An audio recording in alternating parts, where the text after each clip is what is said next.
होने की तकलीफ हुई होगी, मेरे मिलने की उम्मीद होगी। जब उनसे मिलोगी तो खुद पूछ लेना।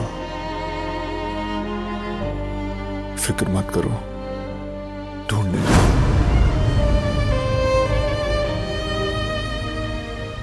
या अल्लाह,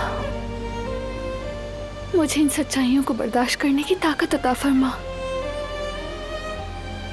अब पता चला मैं तो बिल्कुल तन्हा थी।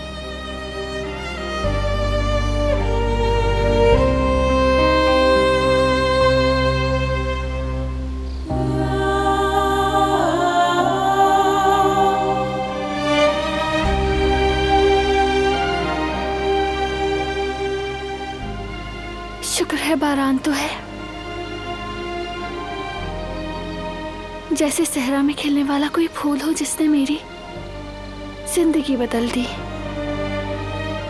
उसे खूबसूरत बना दिया। मेरी तन्हाई में एक सहारा मिल गया, एक हमसफर बन गया। या अल्लाह, तेरा बहुत शुक्र है कि तूने हमारे दिलों को एक दूसरे से जोड़ दिया है।